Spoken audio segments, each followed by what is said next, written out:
Bismillahirrahmanirrahim. Assalamualaikum warahmatullahi wabarakatuh. Innal hamdalillah nahmaduhu wa nasta'inuhu wa nastaghfiruh wa na'udzu billahi min shururi anfusina wa min sayyiati a'malina.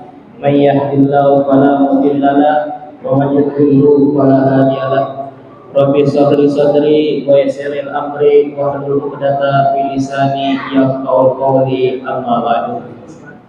Hadirin wal hadirat yang insyaallah rahmat Allah Subhanahu wa taala, marilah pertama-tama kita panjatkan puja dan puji syukur kita kepada Allah Subhanahu wa taala, yang dimana Allah Subhanahu wa taala telah memberikan kita berbagai macam kenikmatan. Di antaranya adalah nikmat kesehatan dan nikmat iman Islam dan berbagai macam kenikmatan lainnya. Salawat dan salam tak lupa kita aturkan kepada junjungan kita Nabi besar Nabi Muhammad sallallahu alaihi wasallam yang telah menghijrahkan kita minal dhulumati ila nur, dari alam kegelapan menuju alam terang-terang seperti yang kita rasakan pada hari ini. Yang saya hormati para tokoh masyarakat, yang saya hormati Bapak Arianto, yang saya hormati Ustaz Ridho, Pak Haji, yang saya hormati Pak Joko. Kenapa hampir saya kenal semua, Pak? Karena hampir setiap minggu kita ketemu. Begitu juga yang saya hormati bapak-bapak, ibu-ibu yang hadir pada malam hari ini.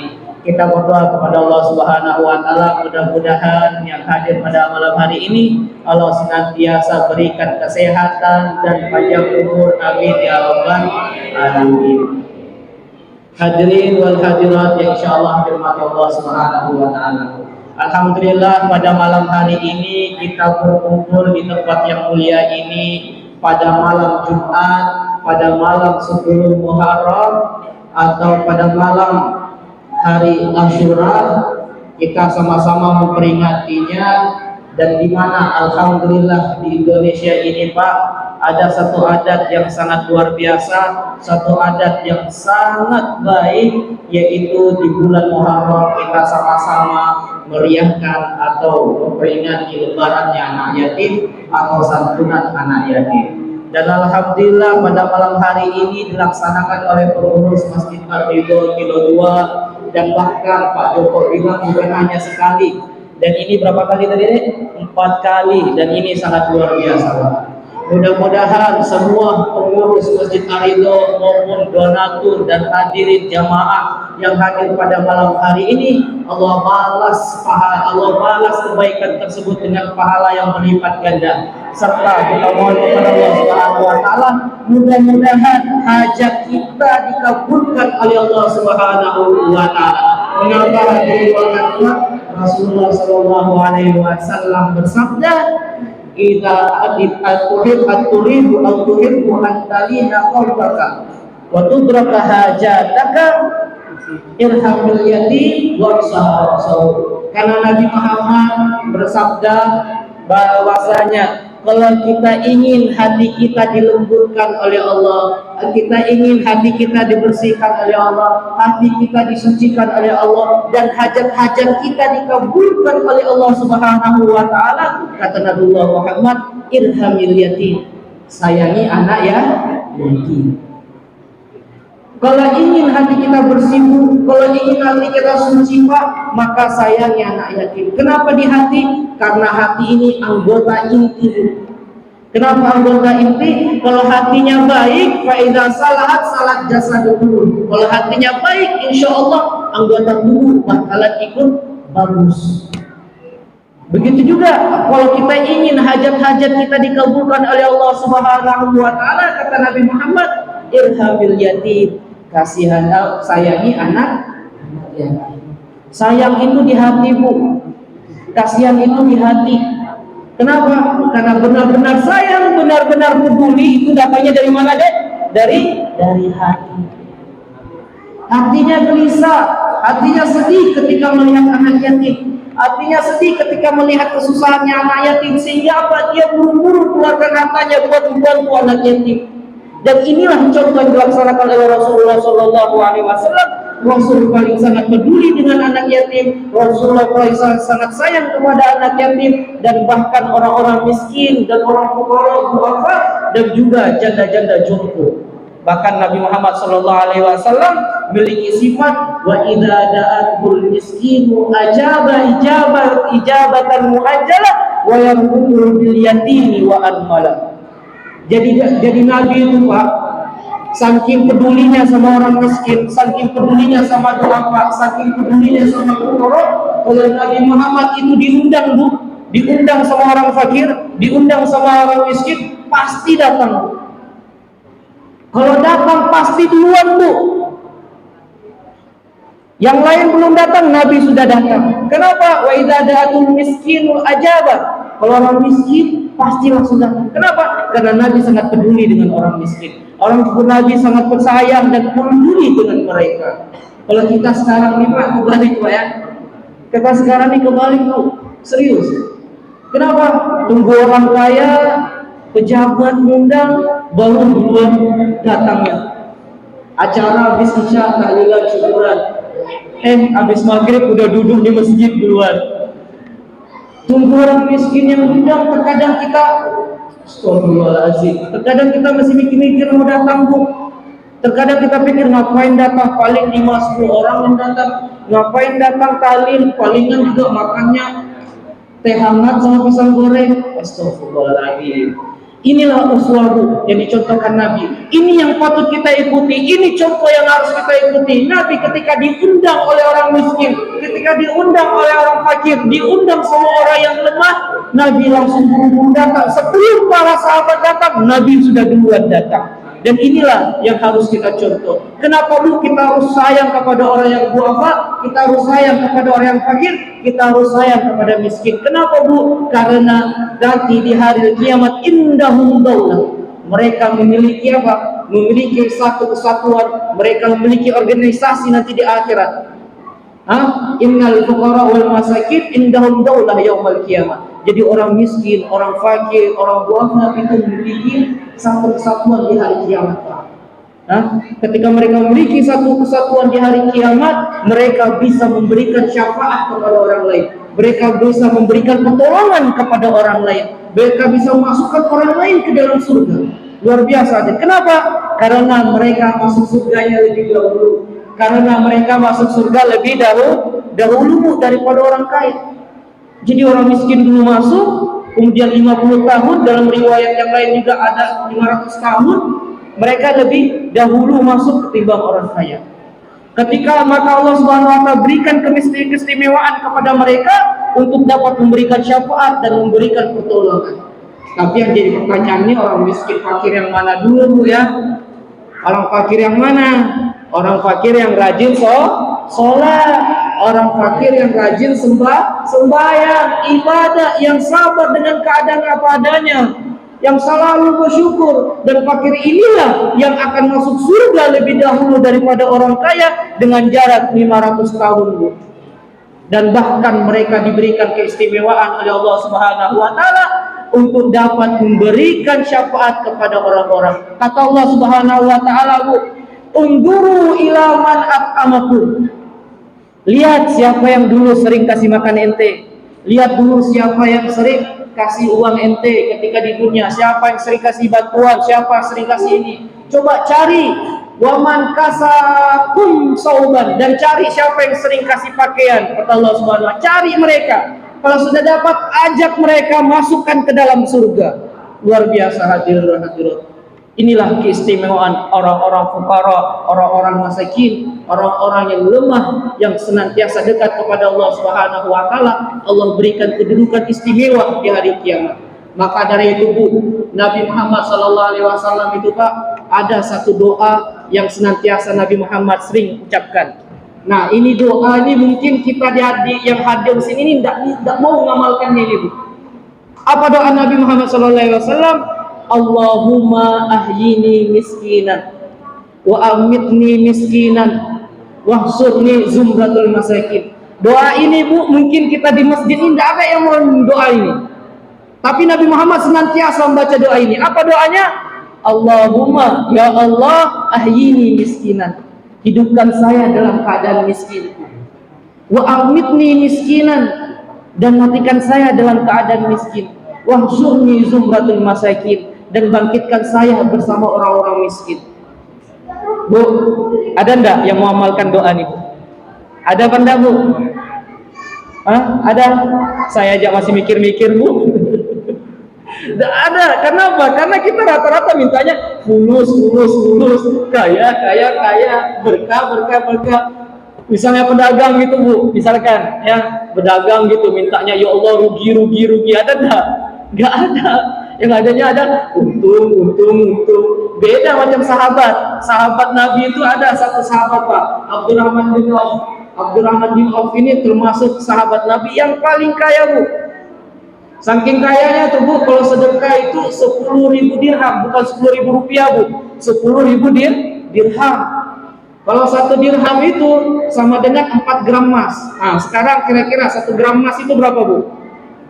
Berapa, Bu? Punya emas enggak, Bu? Berapa, Bu, kira-kira emas 1 gram itu berapa? Anggap aja 800 atau 900 dikali 4, 3,6. 3.600.000 dikali 10.000, Bu. Nah, hitung sendirilah, Bu. Kira-kira berapa itu sedekahnya Abdurrahman bin Auf. Jadi Abdurrahman ini senangnya apa, Bu? Senang bersedekah. Sehingga apa? Menjadi orang yang sangat kaya. Dan bahkan dia ini pengusaha, Bu, saking tidak kena ruginya dia minta sama Allah Subhanahu wa taala, ya Allah rugi kenapa sekali-sekali gitu rugi gitu. Jadi pernah suatu kejadian, Bu, dikira Abdurrahman bin Auf ini dia rugi, Pak.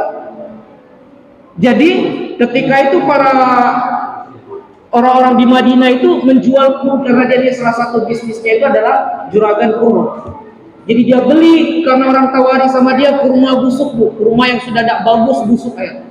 Karena dia pikir, oh saya bakalan rugi nih. Akhirnya apa? Dia beli kurma busuk tersebut yang ada di Madinah. Ketika dibeli, lu kira, oh saya bakalan rugi. Ternyata akhirnya datang hari saya rugi. Ternyata, Pak, tidak jadi rugi. Kenapa? Ternyata di negeri sebelah ada orang yang cari kurma busuk. Ada orang yang cari kurma yang tidak bagus buat diambil sarinya dan dijadikan obat. Akhirnya dapatlah dengan Abdurrahman bin Auf. Akhirnya Abdurrahman bin Auf dibeli dia punya apa? Dia punya kurma busuk tersebut dengan harga yang luar biasa, Pak. Akhirnya Pak Abdurrahman bin Auf tidak jadi lagi rugi, tidak jadi lagi gagal dalam berbisnis. Maka dia memohon kepada Allah Subhanahu wa taala, agak sekali saja dikasih rugi Allah tidak kasih. Kenapa, Bu? Karena rajin bersedekah. Karena rajin memberi. Karena rajin untuk mengeluarkan sedikit hartanya kepada orang-orang yang membutuhkan. Sesuai dengan sabda Nabi Muhammad sallallahu alaihi wasallam, "Mana qasamalun min sadaqatin bal yasdad." Jadi harta, Bu, yang dikeluarkan untuk sedekah itu enggak akan kurang. Akan tetapi apa? Terus nambah terus. Itu kata Nabi Muhammad sallallahu alaihi wasallam. Jadi tidak ada seakan-akan di kamus orang yang sering bersedekah itu rugi, Pak. Misalnya, ente kenapa miskin? Ente kenapa kok bangkrut? Ente kenapa kok gagal dalam kehidupan? Aduh, saya sering bersedekah, Pak. Kira-kira ada enggak? Enggak ada, Bu. Enggak ada di kamus orang yang sering sedekah itu gagal.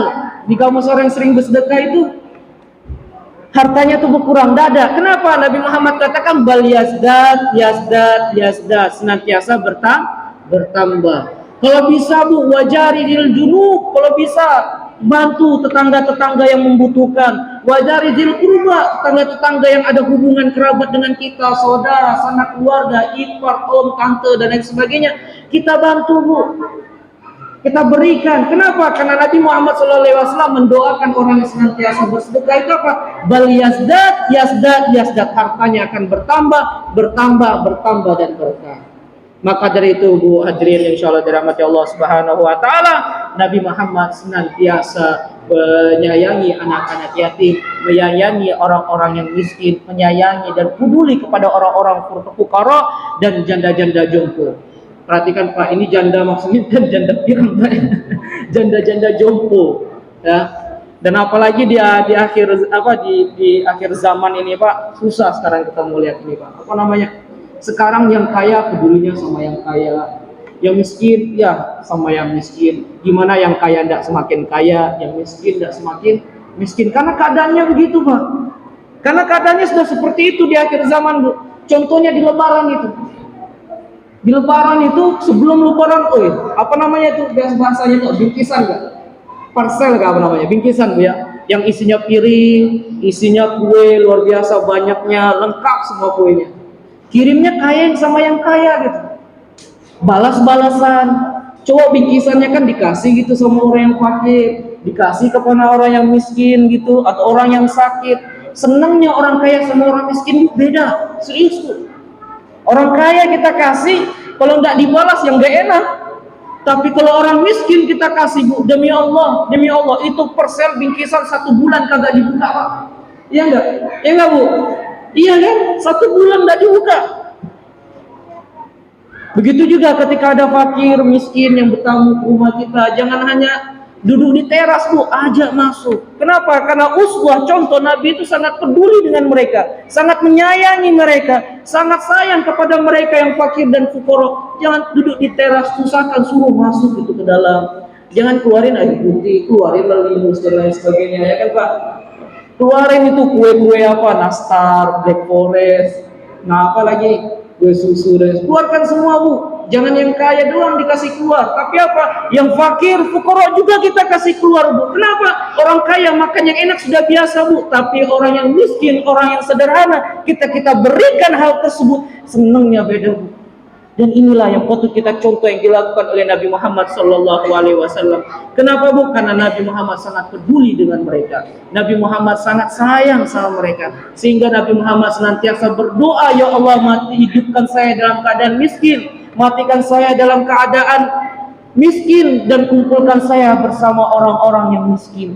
Begitu juga orang yang senang menyantuni anak yatim. Karena itu juga merupakan sunnah dari Rasulullah SAW. Nabi Muhammad SAW katakan, orang yang senantiasa menjamin anak yatim, ana wa kafalatul yatim fil jannah hakin, kata Nabi, Bu.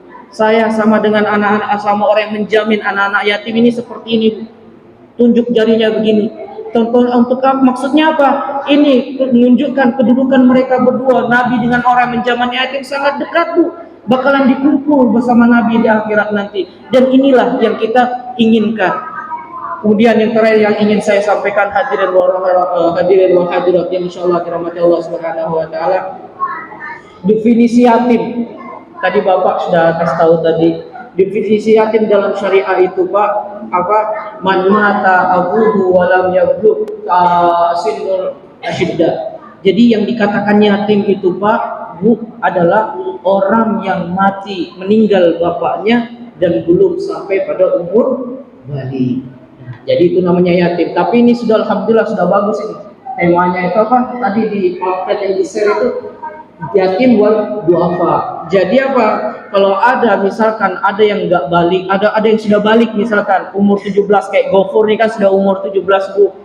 Apalagi nanti kalau ada yang ngaku yatim, sudah berkumis, berjenggot, kan ngakunya yatim, tapi dia butuh dana, dia butuh sontolan, dia butuh dukungan, dia butuh apa untuk kehidupannya, maka itu boleh, tetapi dimasukkan di dalam apa? Di dalam duafa. Karena apa, Bu? Nanti kalau misalkan ada yang mau ngasih uang, Pak, ini saya bernazar mau berikan kepada anak yatim, ketika dia bernazar, maka itu wajib kita berikan kepada orang-orang anak-anak yang yatim yang meninggal bapaknya, Bu.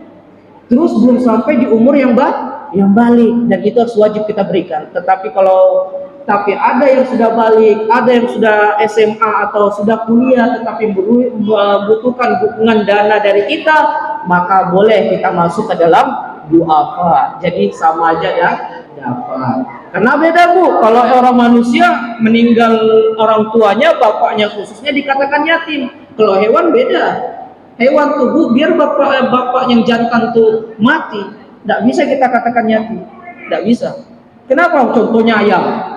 Ayam itu, Pak, kalau bertelur, misalkan bertelur, kemudian netas telurnya, kemudian sesak napasnya, mati ayamnya. Nah, ayam tuh baru jadi yatim. Karena kalau di hewan, padahal bapaknya masih ada kan, Bu? Dan masih ada. Jadi bedanya manusia dikatakan yatim apabila ayahnya atau bapaknya meninggal dan belum sampai pada umur yang balik. Kemudian Yang terakhir yang ingin saya sampaikan, hadirin wa hadirat insyaallah dirahmati Allah Subhanahu wa taala, sekali lagi mari kita berdoa kepada Allah Subhanahu wa taala, mudah-mudahan semua pengurus Masjid Ar-Ridho maupun jamaah Masjid Ar-Ridho maupun yang telah mengeluarkan sebagian hartanya untuk membantu dan mendukung kegiatan-kegiatan ini senantiasa mendapatkan rahmat dan hidayah dari Allah Subhanahu wa taala, dan kita doakan mudah-mudahan hajat kita semua dikabulkan oleh Allah Subhanahu wa taala. Amin ya rabbal alamin. Dan kita juga berharap mudah-mudahan kegiatan ini terus istiqomah Pak, senantiasa terus setiap tahunnya ada, karena ini merupakan kebiasaan atau adat yang sangat baik dan sangat luar biasa, karena dapat menanamkan rasa senang kepada hati-hati orang yang membutuhkan. Mungkin cukup sekian yang dapat saya sampaikan Pak, karena ini juga ya terlalu malam, karena emang juga tinggalnya jauh, apalagi di malam Jumat Pak ya, dan nggak boleh lama-lama ya. Mungkin cukup sekian yang dapat saya sampaikan, kurang dan lebih ya mohon dimaafkan. Wabillahi taufiq wal hidayah. Wassalamualaikum warahmatullahi wabarakatuh. Waalaikumsalam.